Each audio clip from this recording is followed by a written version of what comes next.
Hello guys, welcome to Constant classes.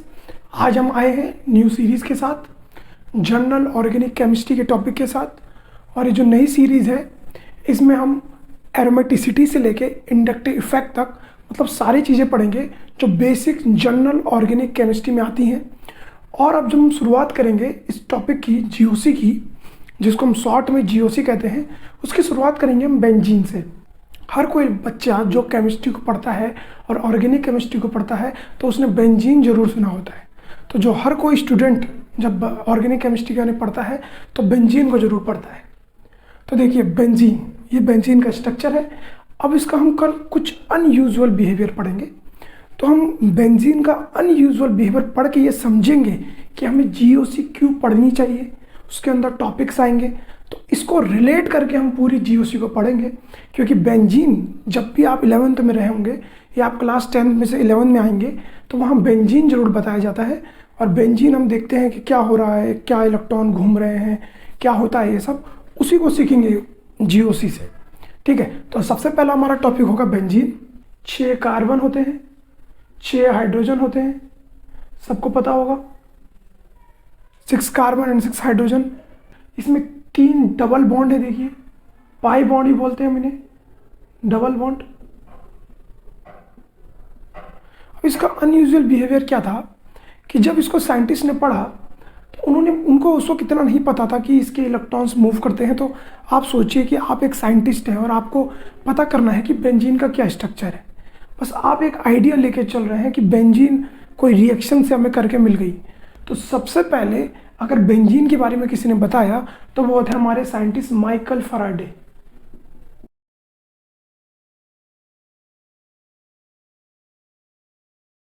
या हम बोले माइकल फैराडे ने सबसे पहले आइसोलेट किया था। तो Michael Faraday isolated the benzene in 1825। और अगर हम बोले तो माइकल फैराडे ने क्या किया था, आइसोलेट किया था बेंजीन को। अब आप बोलेंगे आइसोलेट मतलब अलग किया था, कोई रिएक्शन करी होगी उसमें से उनको बेंजीन मिला। तो इन 1825 Michael Faraday isolated the benzene.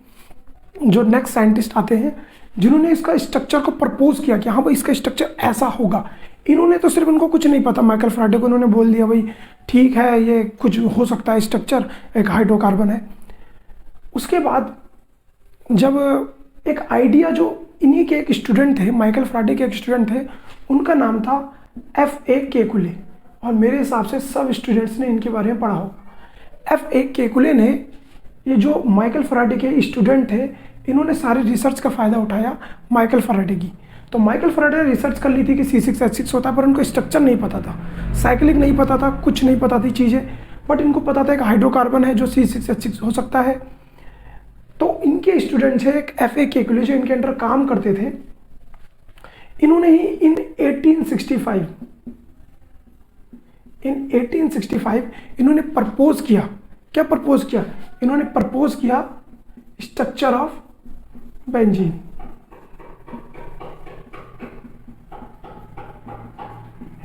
Propose the structure of benzene. तो इन 1865 केकुले ने क्या प्रपोज किया, उसका स्ट्रक्चर।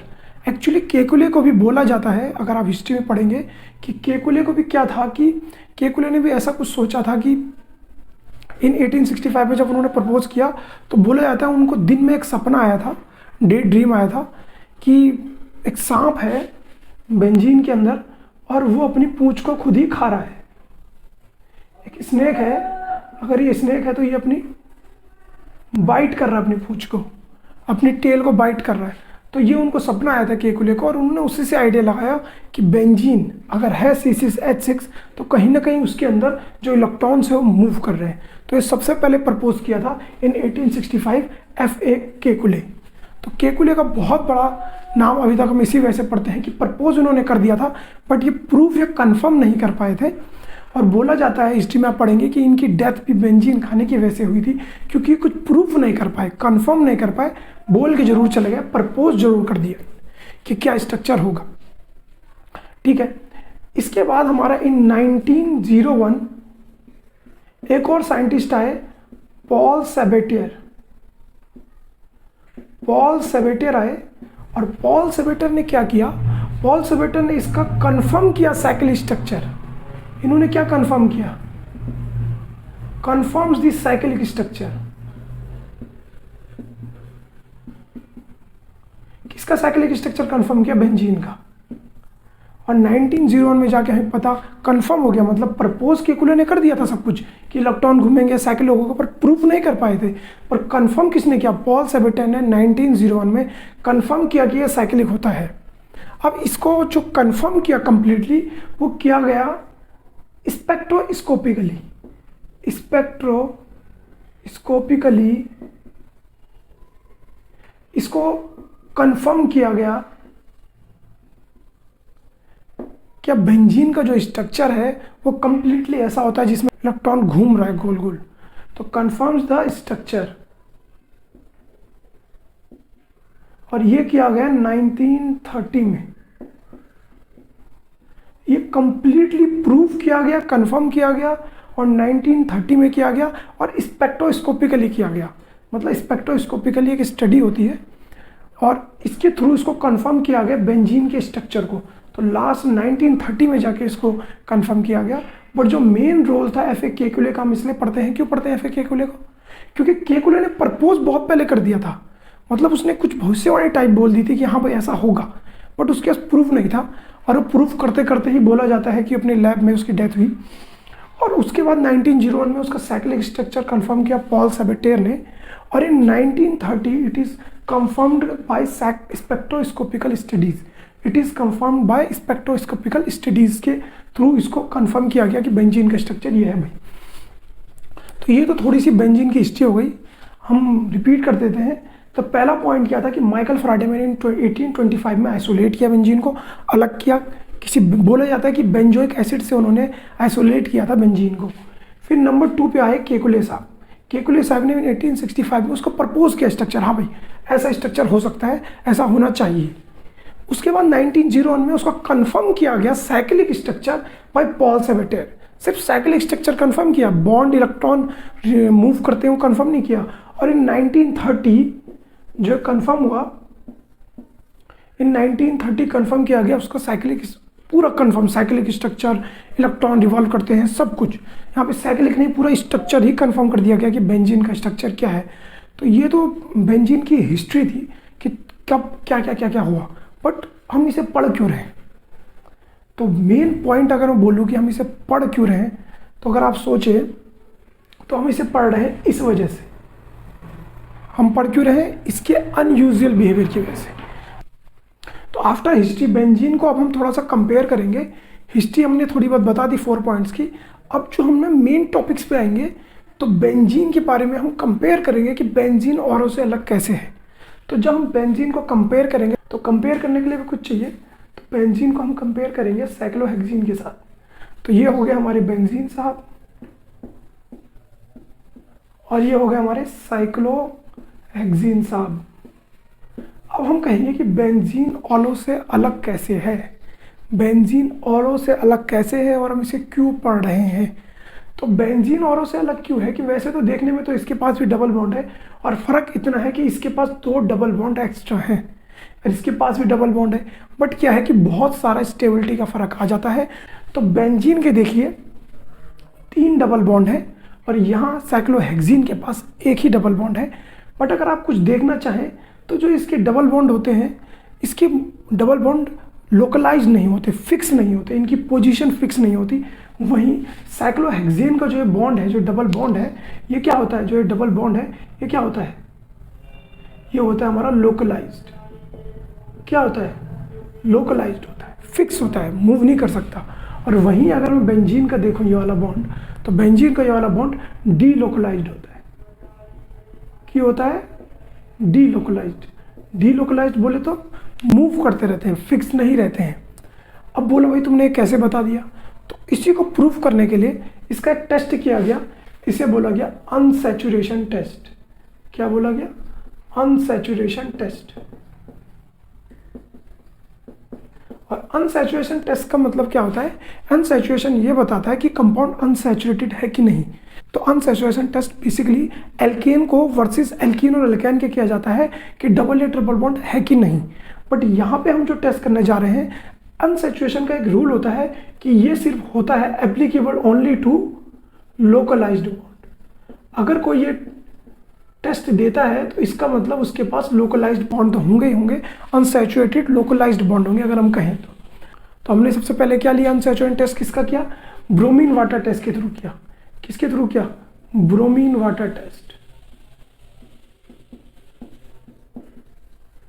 तो ब्रोमीन वाटर टेस्ट में हम क्या करते हैं, हम इसमें एक टेस्ट ट्यूब लेते हैं और टेस्ट ट्यूब में हमने ब्रोमीन वाटर लिया। क्या लिया, ब्रोमीन वाटर। और ब्रोमीन वाटर का जो कलर होता है वो ऑरेंज कलर होता है। क्या होता है, ऑरेंज कलर। तो जैसे ही अगर मैं इसे बोलूं कि जैसे मैं बोल देता हूं इसे ए और इसे बोल देता हूं बी, तो जब भी हमने बेंजीन को इसमें डाला तो जब हमने ए को इसके साथ रिएक्ट किया तो हमारी जो टेस्ट ट्यूब है वो हमें कोई चेंज मिला ही नहीं, नो चेंज इन कलर।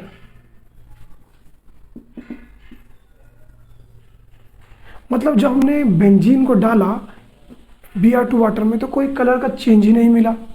और वहीं पे जब हमने इसमें बी को डाला, बी बोले तो साइक्लोहेक्सीन, इस टेस्ट ट्यूब में क्या हुआ कि जो ब्रोमीन का कलर था ऑरेंज कलर, डी कलराइज हो गया। क्या हो गया, डी कलराइज। मतलब कलर जो था वो ऑरेंज से कोई कलर रहा ही नहीं, जैसे वाटर होता है, डी कलराइज हो गया। और इसका मतलब यहाँ कहीं ना कहीं ब्रोमीन वाटर के साथ बी मतलब साइक्लोहेक्सीन ने रिएक्ट किया। और रिएक्ट किया इसका मतलब है कहीं ना कहीं टेस्ट जो है पॉजिटिव टेस्ट हो गया। पॉजिटिव मतलब बी ने, साइक्लोहेक्सीन ने टेस्ट पॉजिटिव दिया। इसका मतलब ये कंफर्म होता है कि ये लोकलाइज्ड बॉन्ड है। और यहाँ पे ये टेस्ट कोई कलर ही नहीं है, कोई रिएक्शन नहीं हुई, इसके हम बोलते हैं नेगेटिव टेस्ट। और नेगेटिव टेस्ट का मतलब इसने पॉजिटिव टेस्ट दिया नहीं, नेगेटिव दिया, मतलब इसने क्या रिएक्ट ही नहीं किया, रिएक्ट नहीं किया। इसका मतलब अनसैचुरेशन टेस्ट में, ब्रोमीन वाटर टेस्ट में हमारा जो बेंजीन था वो इसको डीकलराइज नहीं किया। इसका मतलब क्या है कि उसके पास लोकलाइज्ड बॉन्ड है ही नहीं। अगर लोकलाइज्ड बॉन्ड होता तो वो आराम से क्या कर सकता था, अगर इसके पास लोकलाइज्ड बॉन्ड होता तो आराम से डीकलराइज करता बेंजीन, बट बेंजीन ने ऐसा किया नहीं। ए हमने बेंजीन को लिया है और बी हमने साइक्लोहेक्सीन का लिया है, तो बी ने डीकलराइज कर दिया, पॉजिटिव टेस्ट दिया। इसका मतलब यहाँ प्रूफ होता है कि साइक्लोहेक्सीन के पास लोकलाइज्ड बॉन्ड है और वो अनसैचुरेटेड तो है ही, वो लोकलाइज्ड भी है। और यहाँ से ये प्रूफ होता है कि बेंजीन के पास अनसैचुरेटेड बॉन्ड तो है पर वो लोकलाइज नहीं है। लोकलाइज मतलब फिक्स नहीं है, वो मूव कर रहे हैं, और मूव कर रहे हैं इसी वजह से उसने ब्रोमीन वाटर के साथ टेस्ट नहीं किया। तो यहाँ से हमने क्या पाया, यहाँ से पाया कि कुछ अनयूजुअल हो रहा है। जो हमारी हेडिंग थी वो हमने पाया कि कुछ अनयूजुअल हो रहा है, और वो अनयूजुअल बिहेवियर ही समझने के लिए बिहेवियर ऑफ बेंजीन, कुछ ना कुछ तो अलग हो रहा है। मतलब अगर जब हमने अनसैचुरेशन टेस्ट किया ब्रोमीन वाटर का, तो ब्रोमीन वाटर टेस्ट करते वक्त ऑरेंज कलर का था ब्रोमीन वाटर, रिपीट कर रहा हूँ। जब हमने बेंजीन डाला हमने बेंजीन डाला तो कुछ भी चेंज नहीं आया, कुछ रिएक्ट ही नहीं किया। और जब बी डाला साइक्लोहेक्सीन तो उसने डीकलराइज कर दिया, उसने रिएक्ट किया, पॉजिटिव टेस्ट दिया। मतलब क्या हुआ कि बेंजीन ने क्या किया, बेंजीन ने कोई रिएक्शन नहीं किया। इसका मतलब उसके अंदर लोकलाइज्ड बॉन्ड नहीं है, क्योंकि मैंने बोला था अनसैचुरेशन टेस्ट जो हम करते हैं वो करते तो एल्केन और एल्कीन के वर्सेस हैं, कि मतलब अनसैचुरेशन बॉन्ड के लिए करते हैं। बट एक रूल होना चाहिए कि जो अनसैचुरेटेड बॉन्ड होना चाहिए वो लोकलाइज्ड होना चाहिए, फिक्स होना चाहिए, मूव ना करे। तो यहाँ पे क्या हुआ कि इसने नेगेटिव दिया, इसका मतलब ये लोकलाइज्ड नहीं है। देखिए अनसैचुरेटेड तो है, अनसैचुरेटेड तो है क्योंकि हम उसके फॉर्मूले से बता सकते हैं, C6H6 से हम उसके फॉर्मूले से बता सकते हैं, बट लोकलाइज नहीं है।